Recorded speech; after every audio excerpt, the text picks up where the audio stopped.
Welcome to another episode of the Ricky C. Williams podcast, where we delve deep into the raw, often overlooked stories that evoke our deepest emotions and call for meaningful change. In this episode, we uncover a harrowing case of domestic violence, a grim reminder of the real and urgent threat that many face behind closed doors.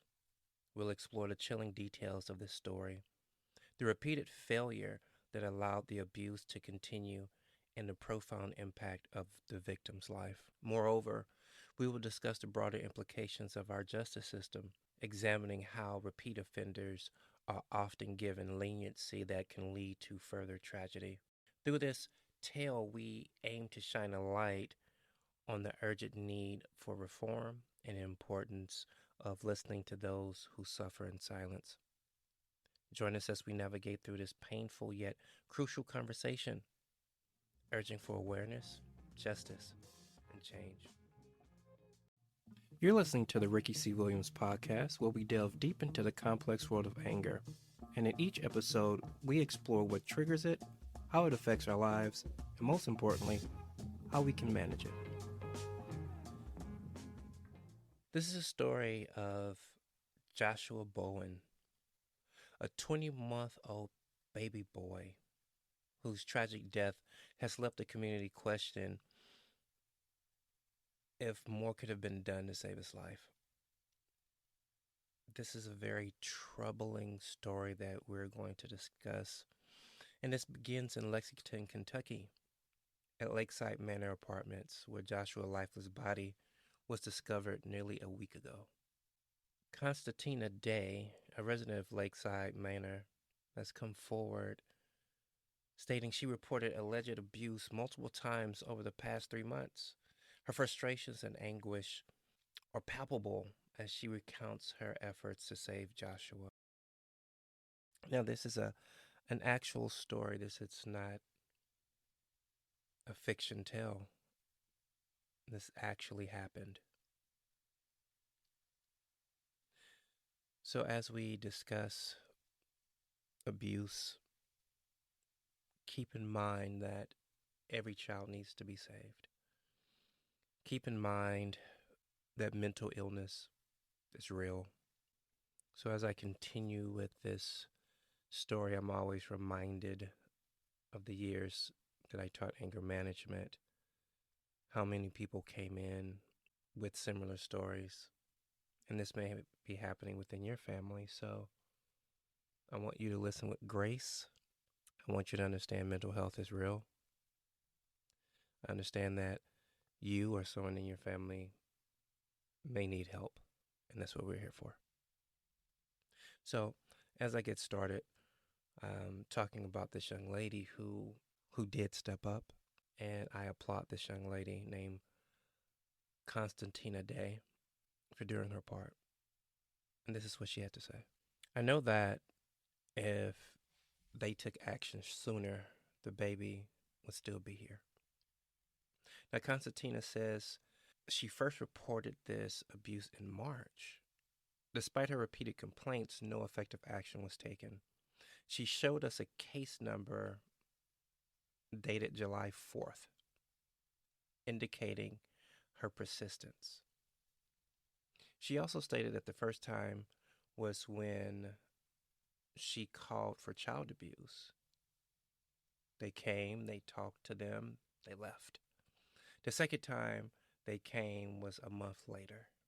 The third time they came was on the 4th of July, and then they came 2 days later, and that's when they found the baby.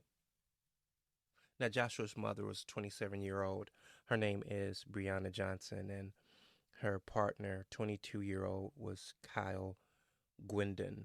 Both are being held on $250,000 bond, and Constantina's frustration extended to the management of Lakeside Manor Apartment, who she said also ignored her emails about abuse. Constantina stated that because of the complaints, she couldn't even email them, but they told her that they needed it in writing. So instead of listening to her cries, again, we have to go the legal route, put it in writing, which is, a very smart move. on both parts. I'd rather have it in writing instead of just words. But Constantina at this time wasn't the only one that had concerns. Other neighbors also made reports about their fears of Joshua's safety to CPS, Child Protective Services, and the community was outraged, feeling that their warnings fell on deaf ears. Constantina stated that you know you promote that if you see something, you say something, and when you hear something, you also say something, and then when you receive the report, actually follow through with it. Do a thorough investigation. Not everybody is out here trying to spread rumors. The local authorities and Lakeside Manor management have remained silent on these allegations. However, the Department of Community Based Services provide a statement expressing their sorrow and outlining their investigative process. Now, we're saddened to learn on the passing of a 20-month-old. Let me say this again, an infant that is helpless, can't defend himself, a 20-month-old named Joshua. And yes, they're doing an investigation and they can't provide additional comment. Understandable as they do their investigation. But at this time, the community is heartbroken. They want to hear something. And I know justice is not always swift, but sometime a letter, something can ease the mind because there are parents in those apartments. There are just caring people. Humanity exists. I understand their frustration, but I also understand the other side where we must have order, law and order, and you have to follow the rules. But despite these protocols, the tragedy of Joshua's death raises critical questions about the effectiveness of CPS. It underscores the urgent need for accountability and reform to ensure that no more children fall through the cracks. And I know CPS is backed up. And I know that we should do more as a community. A lot of times we're afraid to do things because we don't want to interject ourselves into other people's lives. So we go through the proper steps to help. And it seems like these babies are being neglected, or as what happened to Joshua, pass away. This is a heartbreaking story because I have children myself. And it will be tough to hear something happen to my child if the mother and I wasn't together. It would be tough for the grandparents. It would be tough to lay this child to rest. This is a very tough situation to deal with on all parts. So here's just my 2 cents, right? I believe every apartment complex should have a social worker on site. I think that checks and balances should happen in all places. You just don't know what's going on, especially if there are kids around. Some people may find what I say to be like a little like that's just too controlling, but in a lot of situations, we don't talk about postpartum depression. My wife, when she was alive and we had our first child, she had postpartum depression. And thank God I was here to lighten the load. We also had our mothers here to help out. So I don't want you to be so angry toward the parents. We have to give grace and understanding, and we don't know what was going on. And I say that to say because I experienced with my wife, she did not want to touch my daughter. She didn't have it in her. I'm glad that we had insurance, so she was capable of talking to a counselor.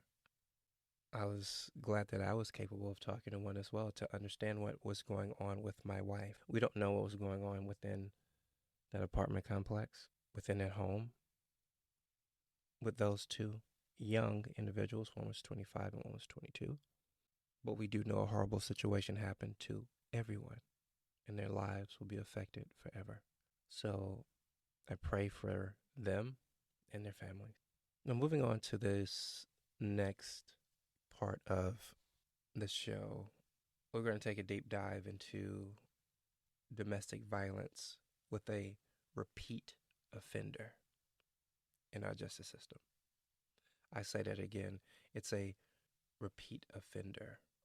And we're moving from Lexington, Kentucky, and we're going to Knoxville, Tennessee, with a 62-year-old man. His name is Merv Conley Rogers. And he's been convicted in a Knoxville County court for a violent domestic incident that took place in June of 2023.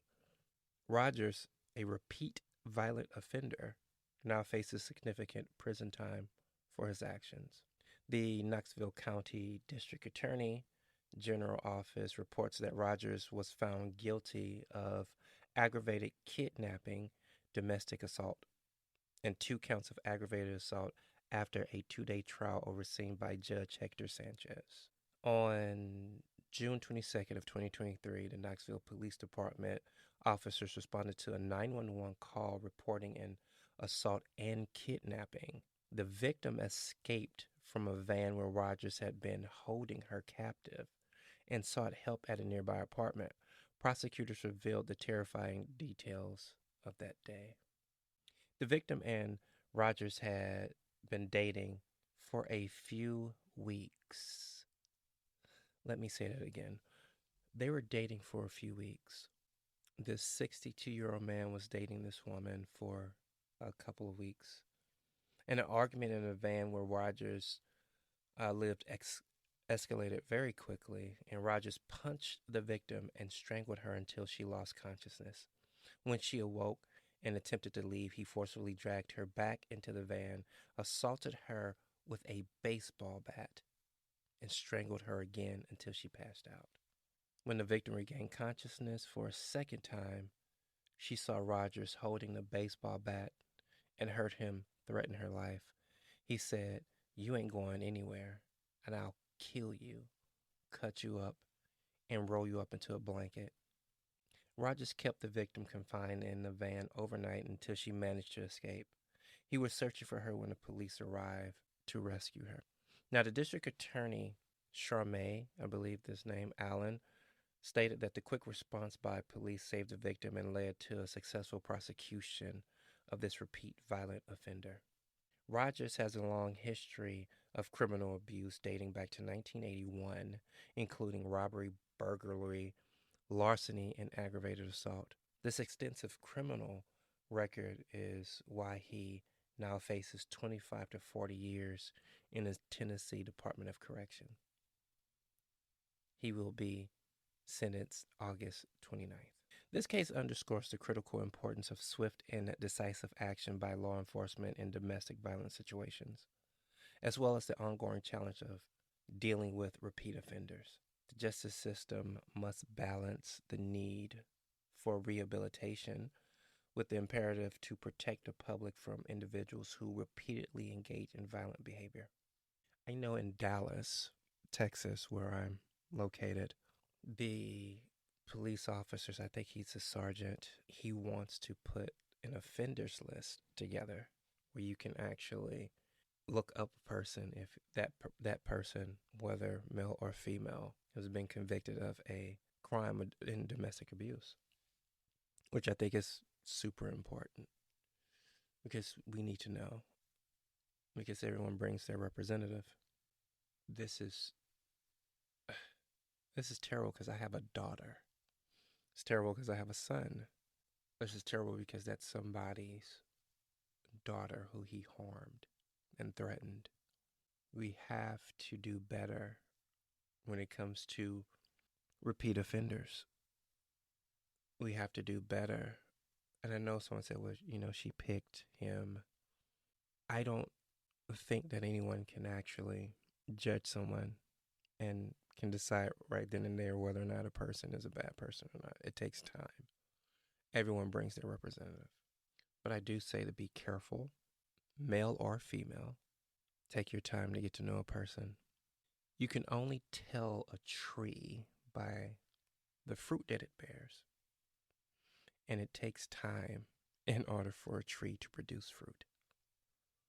That means you need to take your time in discernment and to understand what type of person you're dealing with. And I know we all want comfort and love, and we rush to get into relationships because it feels great. I know personally that I wanted companionship after my wife passed. However, by rushing, many negative things happened. So I'm talking from experience. We must take our time in this new age of dating. Everyone presents their best selves, even when you try to Google them or look on their social media page. That's still not enough. You cannot make a determination based off of that. So people, take your time. It's necessary. So as we close, I want to give many thanks to you for listening to me discuss these two life cases. One where a baby passed and a lady was kidnapped. And as always, we're going to have another episode talking about life, talking about what's going on in this crazy world of ours. So stay tuned until next time. I'm your host, Ricky C. Williams. Take care. And GBG, go be great.